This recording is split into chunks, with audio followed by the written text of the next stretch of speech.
आज हम पढ़ेंगे राजस्थान की कक्षा 10 की राजस्थान बोर्ड की इतिहास कला एवं संस्कृति की पुस्तक। 1949 ईस्वी में राजस्थान के नाम से किसी भौगोलिक इकाई का अस्तित्व नहीं था। 1949 में किसी भी भौगोलिक इकाई का अस्तित्व नहीं था। 1949 से पहले कोई भी रियासत या कोई भी ऐसा राज्य नहीं था। ऐसा माना जाता है कि सर्वप्रथम 1800 ईस्वी में सर्वप्रथम जॉर्ज थॉमस ने इस भूभाग के लिए राजपुताना शब्द का प्रयोग किया। सर्वप्रथम किसने किया राजपुताना शब्द का प्रयोग? जॉर्ज थॉमस ने क्या कहा? राजपुताना शब्द का प्रयोग किया। उसके बाद 1892 ईस्वी में annuls and antiquities of Rajasthan के लेखक कर्नल जेम्स टोड ने इस पुस्तक में इस प्रदेश का नाम क्या रखा? राजस्थान। पहला लिया 1800 में जॉर्ज थॉमस ने राजपुताना। दूसरा 1829 में annuls and antiquities of Rajasthan में लेखक कर्नल जेम्स टोड ने इस पुस्तक में इस प्रदेश का नाम क्या दिया? राजस्थान या राजस्थान। स्वतंत्रता के बाद जब इस प्रदेश की विभिन्न रियासतों का एकीकरण हुआ तो 30 मार्च 1949 को सर्वसम्मति से इसका नाम क्या रख दिया गया? राजस्थान रख दिया गया। प्राचीन साहित्यों, अभिलेखों और वर्तमान राजस्थान के विभिन्न क्षेत्रों में भिन्न भिन्न नाम मिलते हैं। राजस्थान के प्राचीन क्षेत्रों में क्या क्या नाम मिलते हैं? इसके भिन्न भिन्न नाम मिलते हैं। भिन्न भिन्न नाम मिलते हैं।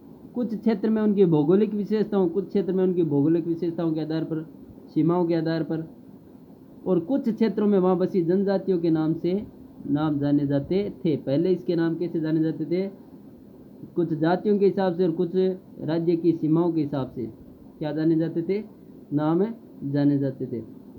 राजस्थान के क्षेत्रों में प्राचीनतम नामों में जिनमें उल्लेख ऋग्वेद में भी आया है मरु, धनव, जांगल, मत्स्य, सूरसेन आदि। मरु, धनव, जांगल, मत्स्य, सूरसेन आदि।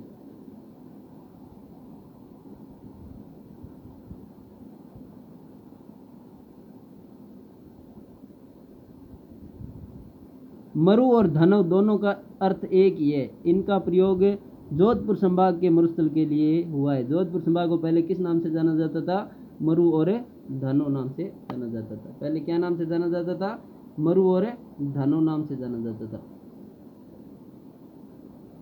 इनका प्रयोग जोधपुर संभाग के लिए हुआ है। जोधपुर पहले मरु फिर मरुवार कहलाता था और कालांतर में इसे मारवाड़ कहा जाने लगा। पहले क्या कहलाता था? मरु, फिर मरुवार हुआ और उसके बाद मारवाड़ कहलाने लगा। जांगल शब्द का प्रयोग उस क्षेत्र के लिए किया गया। जांगल शब्द का प्रयोग किसके लिए किया गया? उस क्षेत्र के लिए किया गया जहां शमी, केर या पिल्लू आदि होते हो। कौन कौन से पेड़? शमी, केर, पिल्लू आदि पेड़ होते हो। बीकानेर और नागौर के आसपास, बीकानेर और नागौर के आसपास का क्षेत्र जंगल देश कहलाता था। बीकानेर और नागौर के आसपास का जो क्षेत्र था ना वो क्या कहलाता था? जंगल देश कहलाता था।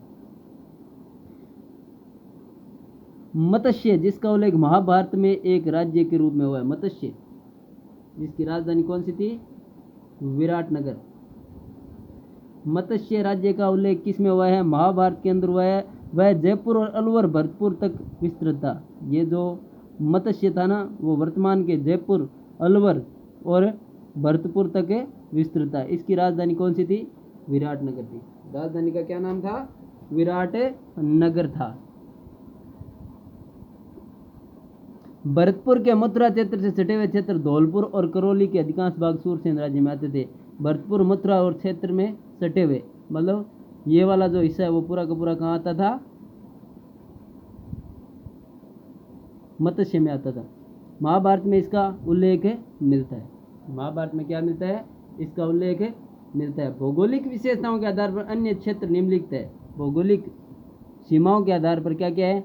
माही नदी के पास का प्रतापगढ़ कांठल कहलाता था। प्राचीन में जो माही नदी के पास का जो प्रतापगढ़ का भूभाग है ना वो क्या कहलाता था?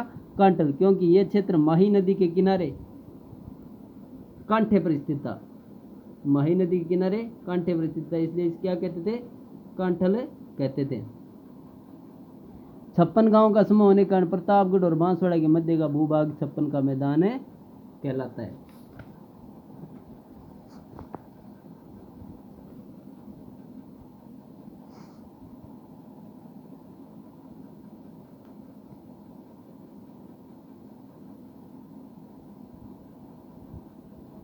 भैंसरोडगढ़ से लेकर बिजोलिया तक का क्षेत्र पठारी होने के कारण ऊपरमाल नाम से जाना जाता है। भैंसरोडगढ़ से लेकर बिजोलिया भीलवाड़ा के अंदर आता है तक का क्षेत्र क्या कहलाता है? ऊपरमाल। उदयपुर के आसपास का प्रदेश पहाड़ी अधिकता के कारण गिरवा कहलाता है। उदयपुर के आसपास का जो क्षेत्र है ना, ये वाला क्षेत्र, ये वाला जो क्षेत्र है ना, उसको क्या कहते हैं? गिरवा। यहाँ पे उदयपुर आता है। ये वाला क्षेत्र क्या कहलाता है? गिरवा कहलाता है। जैसलमेर का प्राचीन नाम मांड था। जैसलमेर को प्राचीन में क्या कहते थे? मांड कहते थे। डूंगरपुर और बांसवाड़ा का क्षेत्र बांगड़ कहलाता था। ये वाला जो क्षेत्र है ना, वो क्या कहलाता था? बांगड़ कहलाता था। और उदयपुर को क्या कहते थे? मांड कहते थे। उदयपुर को क्या कहते थे? मांड कहते थे प्राचीन काल में।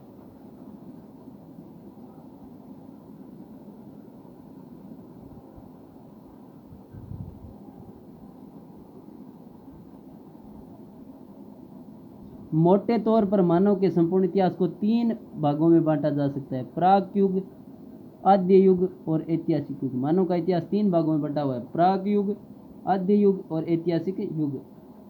प्राक युग किसे कहते हैं? इतिहास के उस काल को कहा जाता है जिसके ज्ञान के लिए कोई लिखित साक्ष्य नहीं होते। ऐसा काल जिसमें ज्ञान के लिए कोई लिखी हुई चीजें उपलब्ध नहीं होती, उसे क्या कहते हैं? प्राक युग। मानव लेखन कला से अपरिचित आद्य युग की संज्ञा इतिहास के उस काल को दी जाती है। आद्य काल किसे कहा जाता है? जिसके लिखित साक्ष्य तो उपलब्ध है, किंतु या तो अस्पष्ट है तो उनकी लिपि